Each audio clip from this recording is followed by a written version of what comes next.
नमस्कार। कवि और कविता इस शीर्षक में आज अन्नपूर्णा देवी वर्मा जी की कविता के बारे में चर्चा करूंगा। मन की उच्चाकांक्षा अनुकूल परिवेश पाते ही तुस में स्फुलिंग पड़ने की तरह सुलगती है। उसे नियंत्रित कर व्यक्ति अपनी मनोवांछा पूर्ण करने की दिशा में कदम बढ़ा सकता है। निष्ठा और लगन उसे सफलता लाने में सहायक बनते हैं। चाय बागान में जन्मी अन्नपूर्णा जी का साहित्य के प्रति आग्रह था और वह चाहती भी थी कि अपनी चारों ओर के जनजीवन, उसके सुख दुख, स्वप्न कल्पना, बाधा विपत्ति आदि को उजागर करे, क्योंकि उनकी जीवनचर्या पर लोग सहानुभूतिशील तो नहीं हैं, अपितु उनकी खामियों का मजाक उड़ाते हैं। पर विवाह से पहले कई कारणों से उन्हें सुयोग नहीं मिले, न कोई मार्गदर्शक। विवाह उत्तर जीवन में उन्हें एक माहौल मिला। चूँकि उनकी पढ़ाई असमिया माध्यम से हुई थी, सो यहाँ बड़ा घाटी में असमिया भाषा में साँको यानी बाँस की बनी हुई एक विशेष तरह का सेतु नाम देकर सामयिकी प्रकाश की।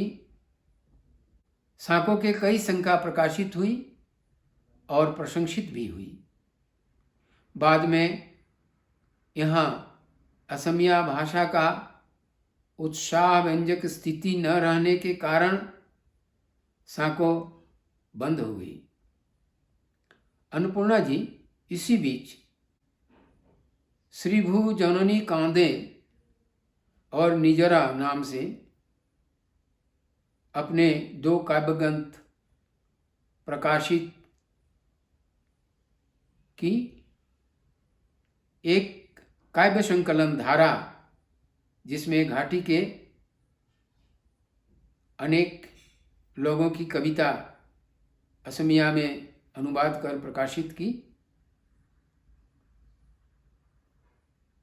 अन्नपूर्णा जी फिर बांग्ला और अपनी मातृभाषा हिंदी में लिखना प्रारंभ की, पर दोनों ही भाषाओं की अच्छी जानकारी न रहने के कारण रचित रचनाओं में सुधार की जरूरत होती थी। अन्नपूर्णा जी की कविता पर एक नज़र डाली जाए। कवि की अधिकतर कविता मुक्तक रूप में ही मिलती है। पोटली एक कविता है जिसमें कवि अपनी संजोई हुई सामग्री किसी को दी थी, पर जिसे दी थी उससे उनकी जो आशा थी कि वह व्यक्ति उन चीज़ों पर ध्यान देगा, वह आशा टूटी तो निराश होकर कहती है, समय की पहियों के साथ तुमने बहुत ही बेदर्दी से उसे बिखेर दिया। फिर भी उनमें आकांक्षाएं रहती है और वो उस व्यक्ति से पूछती है, अब तुम ही कहो, पोटली खोल, हमदर्दी से कभी देखोगे भी? उसमें कैसी कैसी चीज़ों, किन हालात पर मैंने संजोए थे। स्वर्णलता एक प्रकार के सुनहले रंग का बिन पत्ता का पराश्रयी है। पेड़ों को आश्रय कर वह पेड़ के सहारे बढ़ती है, फैलती है। कभी कभी उसका फैलाव इतना हो जाता है कि पेड़ मर जाता है।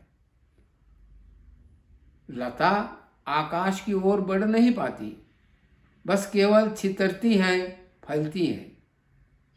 कभी लिखती है, खुद को फैलाती गई दशो दिशा मेरुदंडहीन लतिका, बिन पेड़ के सहारे कैसे आकाश की ओर बढ़े।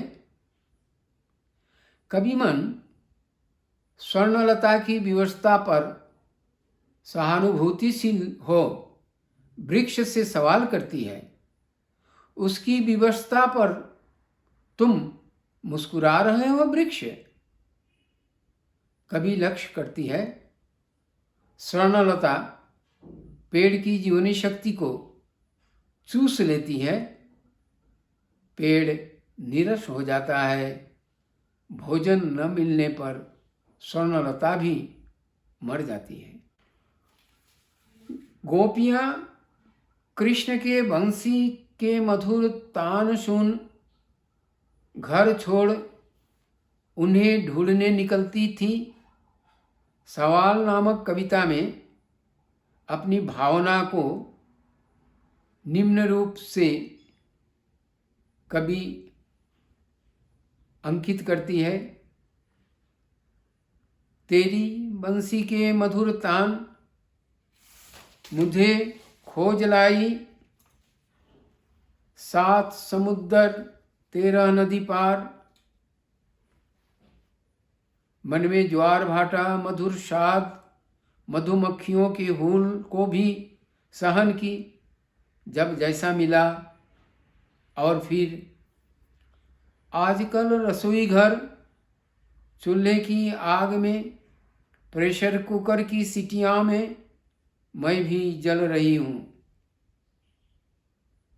प्रकृति कभी कभी कहीं कहीं अपना रुद्र रूप से कहर ढाती है। बांग्लादेश में साल में एक बार प्रकृति कभी अत्यधिक तो कभी मुलायम भाव से जनजीवन को तहस नहस करती है। उस विषादमय हालात को देख कवि की प्रतिक्रिया,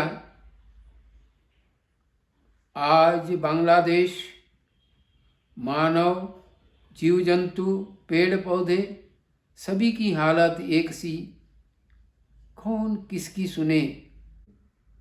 चारों ओर करुण क्रंदन, एक ही सुर, पद्मा और मेघना में।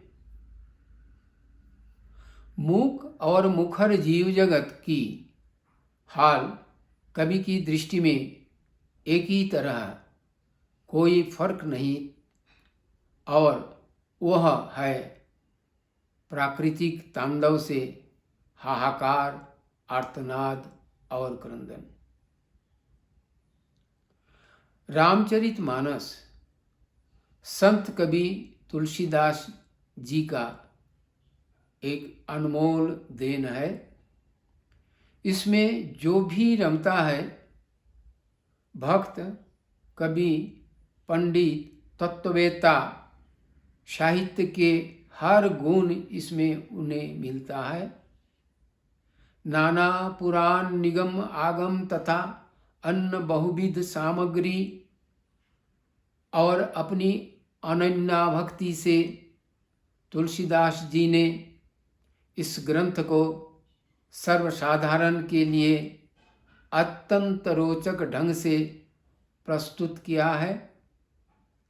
500 साल से भी अधिक काल से यह ग्रंथ बहुजन श्रुत, बहुजन पठित हो रहा है, और मानव मन में भक्ति धारा जब तक प्रवाहित होती रहेगी, जब तक साहित्य रस तृषा मानव मन में रहेगी, रामचरितमानस अपने भावों से, छंदों से, सुरों से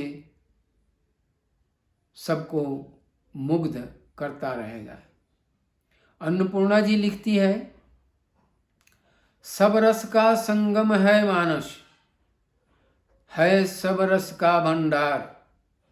छंदों में भाव है दुर्निवार। पंडित हो अथवा ज्ञानी, शांत सुशील धीर अभिमानी, सबको मार्ग दिखाता है। अन्नपूर्णा जी की कहानी भी सहृदय पाठक के दिल में अपनी जगह बना लेती है।